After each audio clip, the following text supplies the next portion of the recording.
Bonjour et bienvenue à cette vidéo présentant la réinscription en ligne pour le préscolaire et le primaire. La réinscription se fait en 2 étapes et prendra environ une dizaine de minutes pour chaque enfant. Tout d'abord, vous devez réinscrire votre enfant à l'école ou à tout le moins au centre de service scolaire des Trois-Lacs s'il y a une possibilité que vous déménagiez d'ici l'été. Ensuite, il vous sera possible de réinscrire votre enfant au service de garde ou à la surveillance du dîner.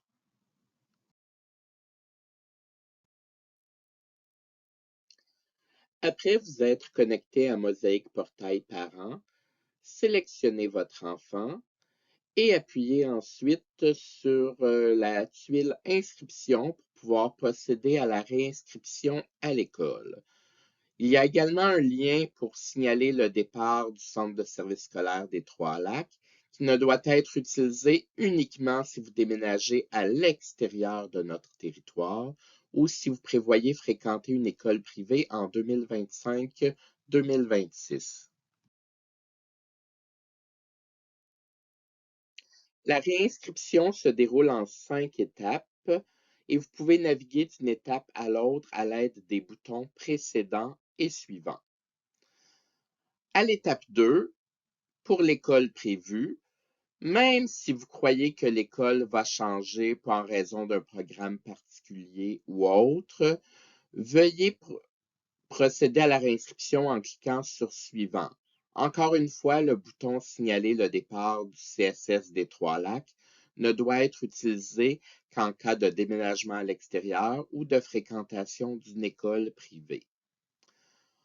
Au moment de l'adresse de l'élève, à l'étape 3, si vous demandez un changement d'adresse, veuillez prendre note que vous devrez présenter 2 preuves de résidence avec la nouvelle adresse au secrétariat de votre école pour officialiser le tout.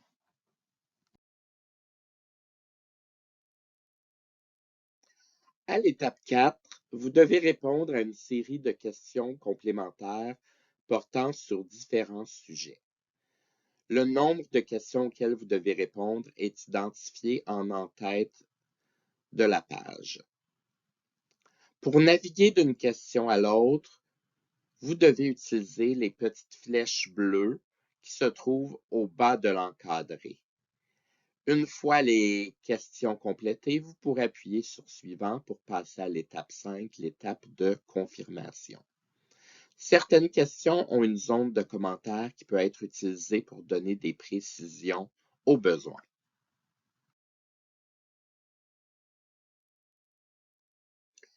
La question portant sur la surveillance du dîner se veut un rappel. Dans le langage populaire, le service de garde et la surveillance du dîner peuvent apparaître comme 2 éléments distincts pour certains parents qui n'utilisent pas le service de garde. Cependant, afin de bénéficier du service du dîner, il est primordial de faire une inscription au service de garde en indiquant que les périodes du dîner afin que votre enfant soit considéré comme dîneur. La question vise à vous faire un rappel à cet effet afin de vous assurer, une fois l'inscription à l'école terminée, de procéder à l'inscription au service de garde ou à la surveillance du dîner par le même lien.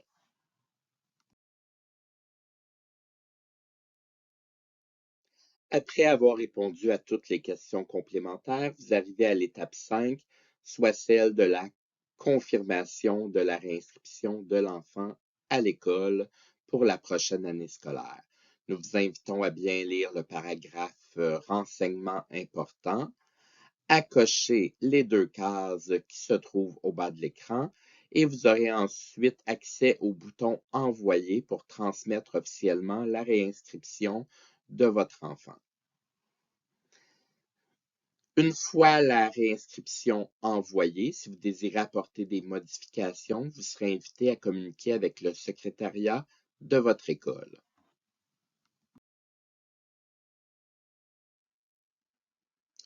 Une fois l'inscription à l'école terminée, lorsque vous êtes de retour à la page d'accueil de Mosaïque Portail Parents, Si vous revenez sur la tuile Inscription, vous verrez que l'inscription au service de garde est maintenant disponible. 3 liens se trouvent au bas de l'écran. Vous pouvez visualiser la fiche d'inscription à l'école. Vous pouvez procéder à l'inscription au service de garde qui est valide également pour la surveillance du dîner. Et un lien qui n'est que très rarement utilisé permet de ne pas inscrire l'enfant au service de garde. Nous vous prions de faire bien attention, ce lien ne doit être utilisé que dans le rare cas où l'enfant ne dînera jamais à l'école, ne participera pas aux journées pédagogiques et n'ira en aucun temps au service de garde.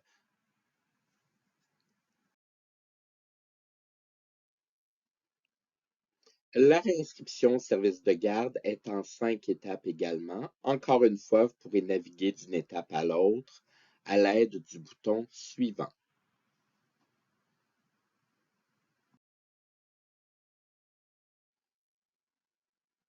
À la deuxième étape, pour la déclaration de la fréquentation au service de garde, vous êtes invité à cocher les périodes auxquelles votre enfant a besoin du service de garde. Si votre enfant n'est que dîneur, nous vous invitons à cocher les périodes dîner uniquement. Nouveauté cette année, vous remarquerez qu'il y a une case également pour vous permettre d'identifier si l'enfant participe à l'occasion aux journées pédagogiques. Si c'est le cas, nous vous invitons à cocher au moins une des cases de la semaine pour nous l'indiquer.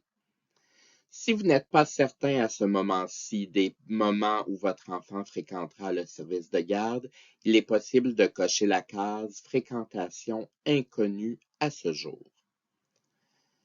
Un crochet est également demandé en bas d'écran pour autoriser aux sorties extérieures. Par exemple, le service de garde pourrait vous dire qu'il va parfois au parc ou à la bibliothèque ou autre.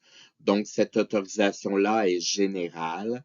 Et pour certaines sorties plus éloignées de l'école à l'extérieur, un consentement vous sera demandé en cours d'année scolaire.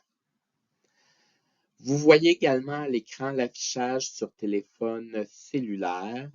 À la différence de l'ordinateur, vous devez compléter les périodes pour chaque journée et un bouton vous permet de passer à la journée suivante. Donc, assurez-vous bien de faire le tour des 5 journées de la semaine dans la déclaration des périodes qui seront utilisées.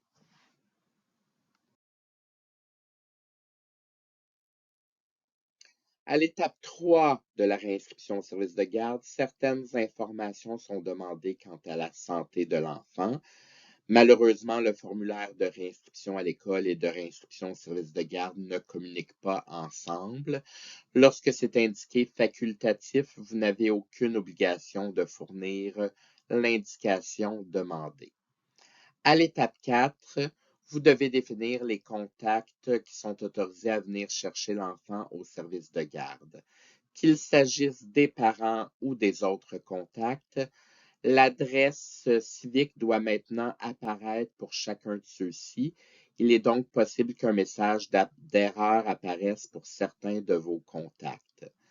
Il est à noter également qu'à l'intérieur des contacts, vous avez la possibilité de modifier le champ priorité d'appel afin de nous indiquer dans quel ordre vous souhaitez que les gens soient contactés au besoin.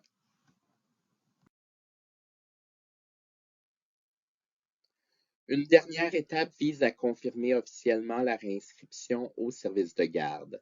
Vous êtes invité à lire les renseignements importants, à cocher la case de confirmation et appuyer sur le bouton pour soumettre votre formulaire. Le processus devra être fait pour chacun des autres enfants de la famille. Merci pour votre écoute.